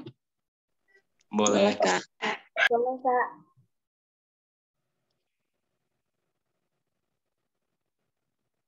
Nah, tahapan berikutnya ini adalah namanya siklus Krebs. Siklus Krebs atau dia juga biasa disebut siklus asam sitrat, atau dia juga biasa disebut siklus asam trikarboksilat. Nah, kalau di bahasa Inggris dia itu disebut tricarboxylic acid. Oke, jadi biasa disingkat siklus TCA. Tempat terjadinya itu masih sama kayak dekarboksilat oksidatif tadi. Tempatnya itu terjadi di matriks mitokondria. Oke. Dan siklus Krebs ini baru bisa terjadi kalau ada kandungan oksigen yang mencukupi juga ya teman-teman, walaupun oksigennya tidak berperan secara langsung di siklus ini. Oke, kita lanjut ke tahapan-tahapannya. Jadi asetil-CoA yang tadi dihasilkan dari dekarboksilasi oksidatif, dia itu kan mengandung 2 atom karbon kan. Jadi nanti aku bilangnya dia itu senyawa C2. Ya. Pertama-tama saat masuk ke siklus Krebs, dia ini akan melepaskan gugus koenzim A-nya nih, teman-teman. Melepaskan gugus koenzim A-nya dan berikatan dengan si oksaloasetat. Nah, oksaloasetat ini adalah senyawa yang berkarbon 4 atau C4. Nah, ikatan dari senyawa C2 dengan senyawa C4 akan membentuk senyawa C6. Yang namanya itu adalah sitrat atau asam sitrat. Oke, jadi asam sitrat ini adalah produk atau produk pertama yang dihasilkan pada saat siklus Krebs. Nah, untuk enzim yang berperan itu di dalam tahap pertama ini adalah sitrat sintase. Ada pertanyaan nggak teman-teman sampai sini? Tentang yang C2, C4 tadi itu juga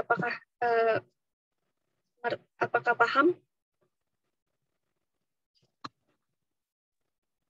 Oh, boleh diulang? Oh, suara aku putus-putus ya? Iya. Oh iya, maaf. Oke. Nah, jadi, halo, sekarang putus-putus nggak? Tidak. Ya, Kak. Jadi, tadi kan di dekarboksilasi oksidatif dihasilkan asetil-CoA ya, teman-teman. Nah, pas asetil-CoA-nya masuk ke siklus Krebs, pertama kali itu dia akan melepaskan gugus koenzim A-nya nih, gugus CoA-nya. Nah, setelah dia melepaskan gugus koenzim A, dia akan berikatan dengan senyawa oksaloasetat. Nah, asetil-CoA ini tadi kan, suaraku aman kan ya? Aman, Kak. Oke. Nah, asetil-CoA ini kan merupakan senyawa yang memiliki 2 karbon, jadi aku tulisnya senyawa C2, dan oksaloasetat ini merupakan senyawa yang berkarbon 4, jadi aku bilangnya dia senyawa C4. Nah, senyawa C2 dan senyawa C4 ini akan berikatan membentuk senyawa C6, atau yang namanya itu adalah senyawa sitrat atau asam sitrat. Oke. Nah, enzim yang berperan dalam pembentukan asam sitrat ini adalah enzim sitrat sintase. Apakah sampai sini jelas, teman-teman?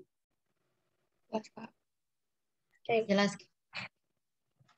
Nah, kemudian asam sitrat ini akan melepaskan molekul airnya, atau namanya adalah proses dehidrasi. Dan kemudian dia juga akan mengikat molekul air lagi nih, teman-teman. Namanya itu adalah proses hidrasi. Jadi setelah dia dehidrasi, dia akan terhidrasi kembali. Sehingga membentuk isositrat. Nah, isositrat ini juga masih bentuk isomer dari asam sitrat ya, teman-teman. Nah, enzim yang berperan itu adalah enzim akonitase. Nah, setelah itu, isositrat ini akan mengalami oksidasi, ya, jadi dia akan melepaskan satu atom H-nya, dan akan satu atom H yang akan mereduksi si NAD plus-nya, sehingga terbentuk NADH. Sama seperti sebelumnya, NADH-nya ini nanti akan dibawa ke rantai transport elektron. Nah, selain itu, selain terjadi reaksi redoks, terjadi juga proses dekarboksilasi nih teman-teman. Jadi dia juga melepaskan karbon dioksida, melepaskan gugus karboksila dalam bentuk karbon dioksida. Nah, enzim yang berperan itu di sini adalah isositrat dehidrogenase. Ingat ya, kalau tadi ada reaksi redoks, nama enzimnya adalah enzim dehidrogenase. Nah, karena dia udah melepaskan satu atom karbonnya, maka yang tadinya senyawa C6 akan berubah menjadi senyawa C5. Namanya alfa-ketoglutarat. Nah, alfa-ketoglutarat ini kemudian akan melepaskan satu gugus karboksilanya lagi, jadi satu atom karbon dan dua atom oksigennya dalam bentuk CO2. Kemudian, alfa-ketoglutarat ini akan teroksidasi kembali dan mereduksi si NAD plus-nya, sehingga membentuk NADH. Oke.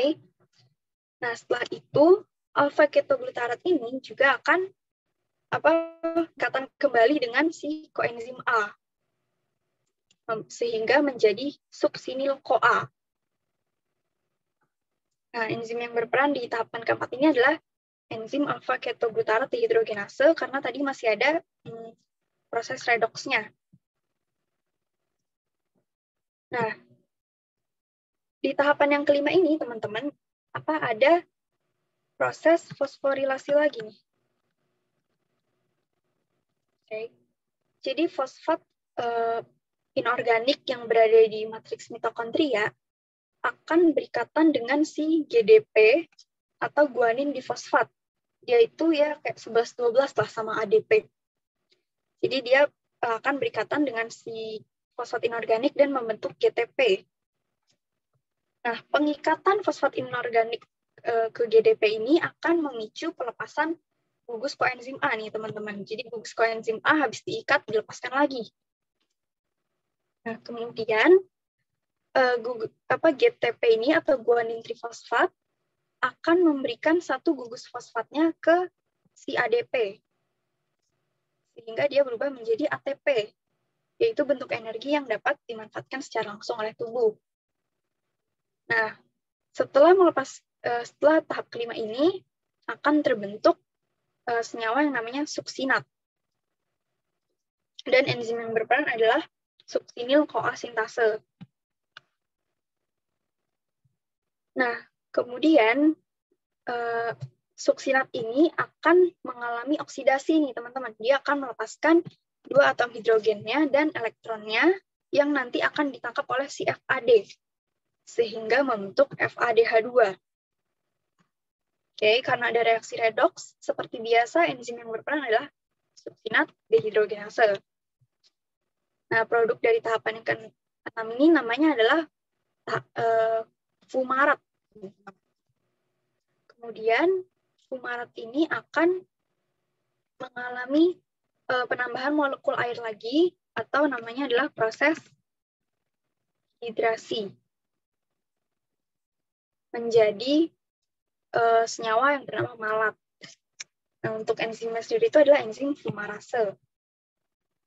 Kemudian malat ini akan teroksidasi lagi dan mereduksi si NAD+, sehingga menghasilkan NADH. Oke. Kemudian malat yang sudah teroksidasi ini akan berubah lagi menjadi oksaloasetat. Nah, untuk enzimnya itu sendiri yang berperan adalah malat dehidrogenase. Nah, setelah terbentuk oksaloasetat, dia akan kembali lagi nih teman-teman ke tahap pertama, yaitu dia akan berikatan dengan asetil-CoA dan lanjut ke tahapan siklus Krebs berikutnya. Seperti itu. Apakah kira-kira ada yang mau ditanyakan, teman-teman? Kak, mau nanya dong. Iya. Malat itu apa sih? Malat itu adalah senyawa berkarbon 4, kayak senyawa, juga mungkin kalau aku jelasin lebih lanjut tuh kayak ribet, jadi dia itu merupakan senyawa karbon yang terbentuk dari penambahan molekul air ke si fumarate. Oh gitu ya. Makasih ya Kak. Ya, terus, nah kalau untuk satu asetil-CoA ini akan menghasilkan 3 NADH ya teman-teman. Ada 1 NADH, 2, dan 3.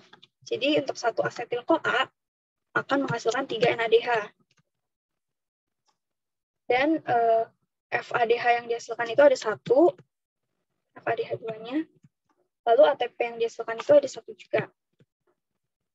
Nah, terus kalau karbon dioksida yang dihasilkan itu ada 2 ya, yang ini sama ini. Nah, tapi karena tadi dari dekarboksilasi oksidatif itu menghasilkan 2 asetil-CoA, maka produk akhirnya ini juga harus dikalikan 2, teman-teman. Sehingga menjadi 6 NADH, 2 FADH2, 2 ATP, dan 4 karbon dioksida. Oke, kira-kira ada yang mau ditanyakan nggak?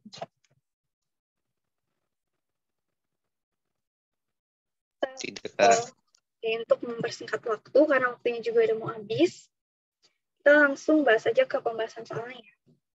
Pernyataan berikut ini yang benar terkait dengan keberadaan asam sitrat.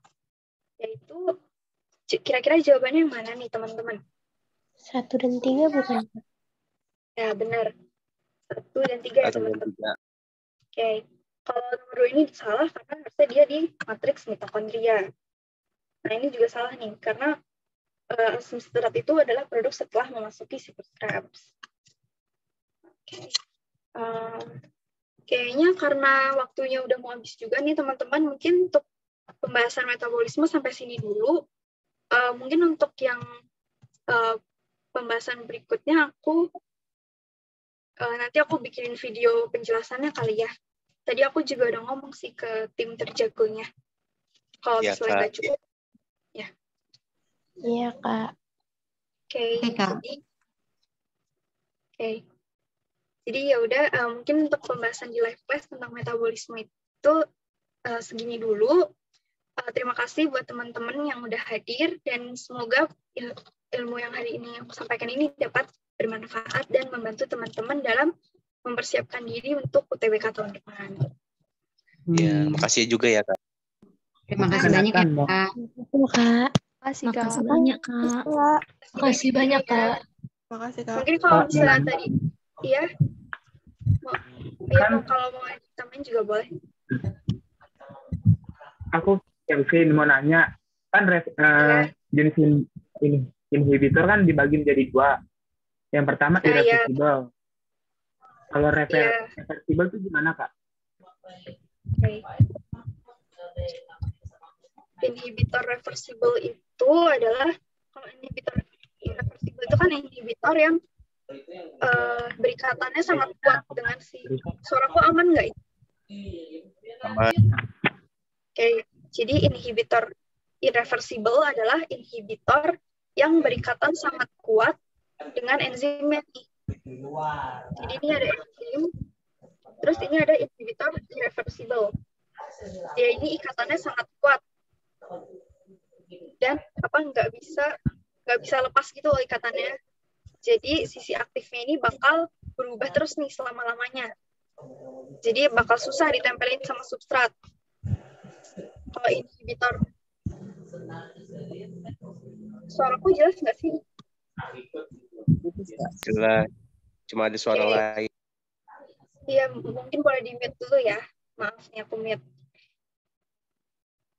Nah, kalau inhibitor reversible itu dibagi menjadi 2. Yang pertama ada inhibitor kompetitif dan inhibitor non-kompetitif. Oke. Kalau inhibitor kompetitif, dia itu adalah inhibitor yang menempati sisi aktif enzim. Jadi dia itu berkompetisi atau bersaingan dengan si substrat nih. Ini substratnya, ini inhibitornya ya. Dia ini saingan gitu sama si substrat untuk menempati sisi aktifnya. Kira-kira kalau inhibitor kompetitif kayak gitu. Ini yang reversible ya. Nah, kalau yang inhibitor non-kompetitif tadi, dia itu tidak menempati sisi aktif, melainkan dia menempatnya itu sisi allosterik. Sisi yang ini nih. Nah, dengan menempelnya inhibitor non-kompetitif di sisi allosterik ini akan mengakibatkan perubahan struktur sisi aktifnya nih. Sehingga sisi aktifnya ini jadi kurang efektif untuk ditempeli dengan substrat. Itu sih bedanya yang irreversible sama reversible. Satu lagi Kak, kalau metabolisme fermentatif sama metabolisme fermentasi sama atau gimana? Maaf, tadi pertanyaan kamu gimana? Metabolisme fermentasi? Iya, atau sama dengan metabolisme fermentatif. Oh, sorry banget nih, di aku kedengarannya metabolisme fermentasi sama dengan metabolisme fermentasi. Gimana Mas? Pertanyaannya? Nih kan metabolisme fermentasi apakah sama metabolisme fermentatif? Oh, fermentasi sama fermentatif. Iya Kak. Aku belum pernah dengar sih sebenarnya fermentatif, tapi kayaknya sama deh. Maksud kamu respirasi anaerob atau gimana?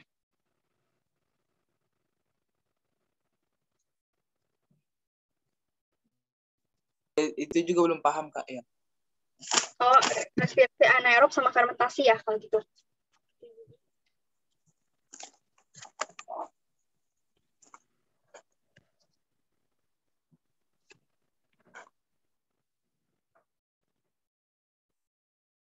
Maaf banget ya ini teman-teman kalau tulisannya jelek. Nah, jadi kalau fermentasi sama respirasi anaerob itu kalau di buku-buku SMA ini sering dianggap sama, padahal beda teman-teman nih. Kalau respirasi anaerob ini merupakan katabolisme glukosa yang masih memiliki tahapan RTE. Tetapi di dalam tahapan RTE ini dia tidak menggunakan oksigen, melainkan menggunakan senyawa-senyawa lain, contohnya kayak ion sulfat.